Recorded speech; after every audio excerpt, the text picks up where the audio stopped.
अगर joint session में इन्होंने हमें डिफीट किया, जो इस मुल्क से फिर फैटफ की ब्लैक लिस्ट होगा, ये सब जिम्मेदार होंगे। अब वही कर रहे हैं हिंदुस्तान जो कर रहा है पाकिस्तान को ब्लैक लिस्ट में डालने के लिए। तो जितना हिंदुस्तान हमारे से दोस्त है, उतनी दोस्ती आप करेंगे।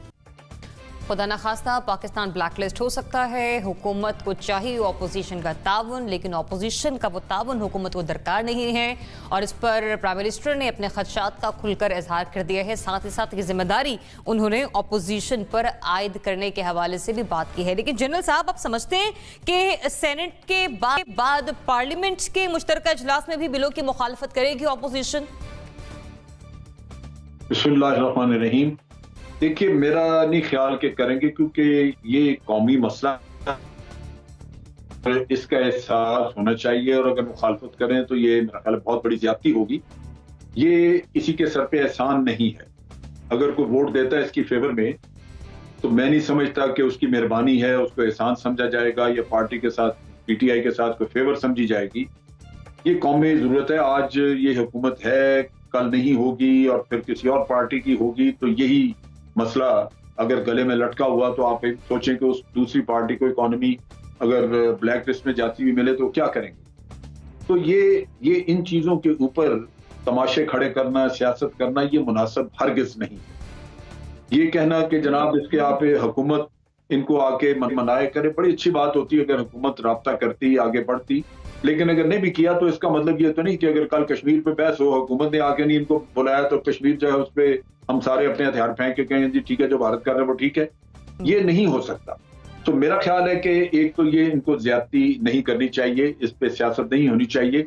ये एक असूली काम है, असूली फैसला होना चाहिए और इस पे वोट दे हुकूमत को इस पे फारिग करना चाहिए। इसमें हुकूमत का नहीं, सारे मुल्क का फायदा है इस काम के लिए। अब देखिए कि इस वक्त हो क्या रहा है भारत की तरफ से। भारत ने एन इस वक्त, जबकि आपके FATF वाले रिव्यू करने जा रहे हैं आपकी इम्प्लीमेंटेशन का, कि आपने किस तरह तक इम्प्लीमेंटेशन की है, ये सर पे खड़ी है चीज।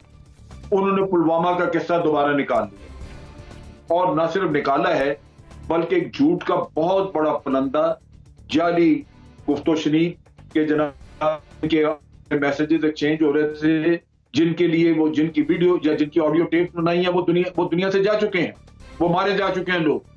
वो जिंदा नहीं है कि उनकी आवाज का कोई सैंपल ले सके या उनके बारे में कोई कह सके कि ये उन्हीं का है।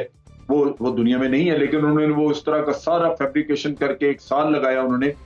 उस वक्त तहकीक हुई थी और कहा गया था कि ये जो एक्सप्लोसिव है ये यहीं से लिया है, किसी कंस्ट्रक्शन कंपनी ने वहां पे इस्तेमाल किया कश्मीर में और वो इनको बेच दिया।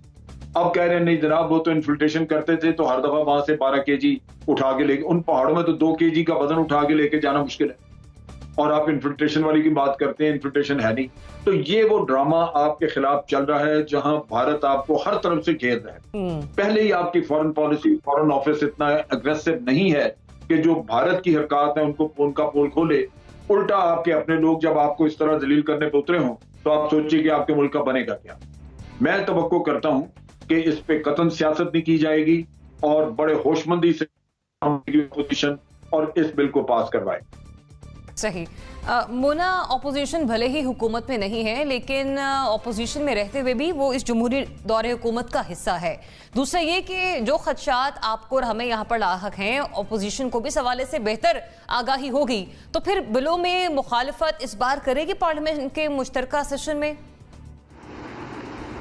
जरिया बात यह है कि पहले तो मुखालफत करेगी या नहीं करेगी, इस बात पे आने से पहले 2 बातें हम क्लियर कर लेते हैं। एक तो बात ये बिल्कुल दुरुस्त है कि FATF की अगर खुदा ना खास्ता ब्लैक लिस्टिंग होती है या फिर अगर हम, क्योंकि ग्रे लिस्ट में हम लोग मजीद अब सस्टेन करें, ये मुझे नहीं लगता कहीं ना कहीं इधर या उधर करना है इस फैसले को। 2018 से हम हैं इस लिस्ट का हिस्सा, ग्रे लिस्ट का हिस्सा। अब इसको एक साइड पे इन्होंने करना है।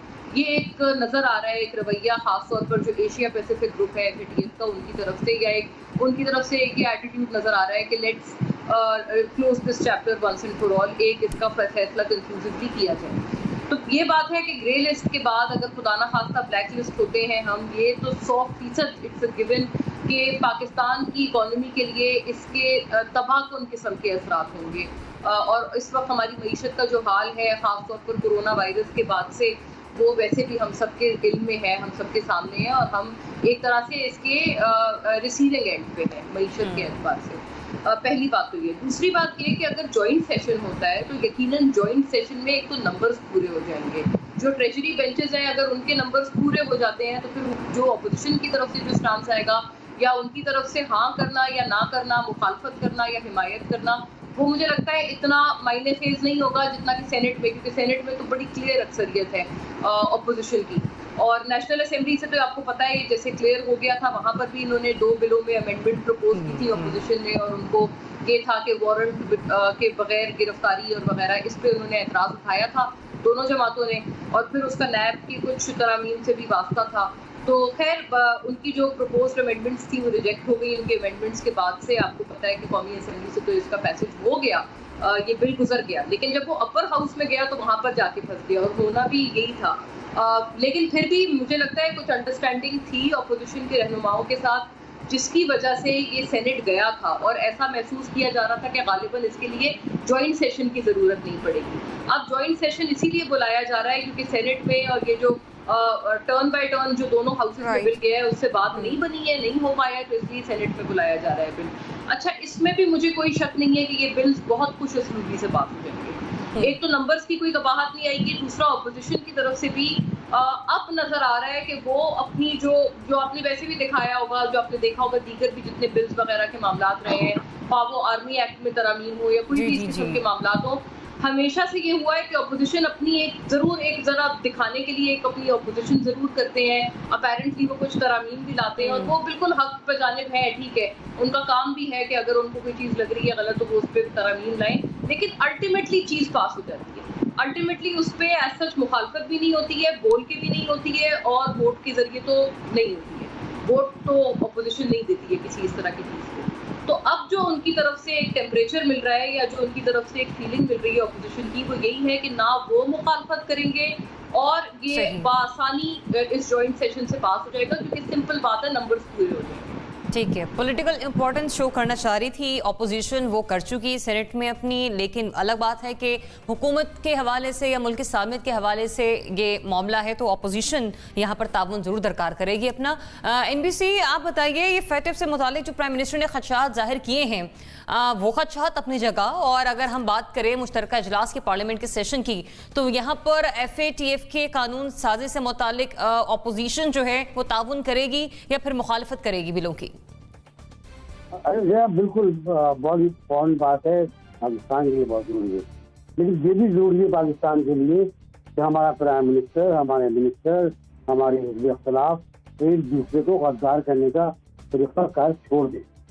अब जब सेनेट में बिल मुस्तरद हो गया और उसके बाद प्राइम मिनिस्टर से लेकर नीचे तक सबने कहा ये मुल्क के मफाद के खिलाफ है, ये मुल्क का दुश्मन है, दिस इज टू मच, ये पुराने जमाने की रवायत वापस लेकर ना आए आप।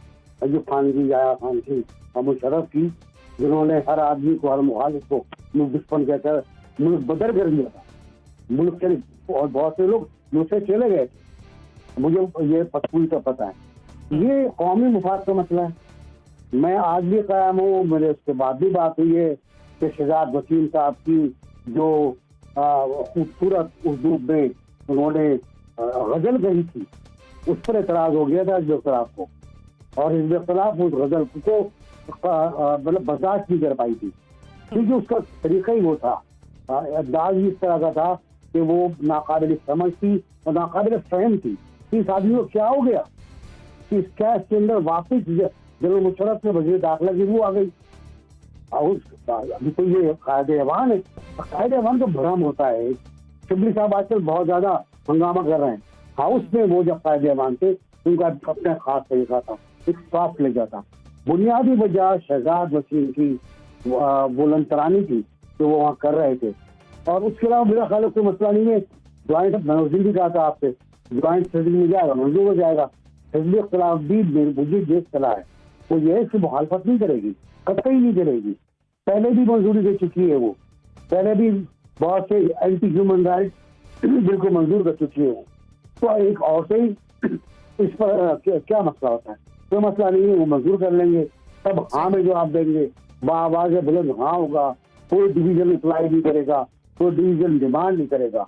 मंजूर हो जाएगा। ये पहले मंजूर होते रहे ना, आर्मी चीफ से लेकर आज तक मंजूर होते रहे, आपस में मिलकर मंजूर होते रहे। मतलब सेनेट में जो कुछ हुआ आप ये कह रहे हैं वो शहजाद वसीम साहब के एक्शन पर ऑपोजिशन का जॉइंट रिएक्शन था। ताहम मुल्की सालमियत की अगर बात आती है तो ऑपोजिशन खड़ी हो गई इस मामले में, होना भी नहीं चाहिए, ठीक है, मुखालफत भी नहीं होनी चाहिए। अच्छा, मुखालफत में भी नहीं जाएगी। रज़ा रोमी साहब, देखिए, पहली तो ये बात है कि ये मामला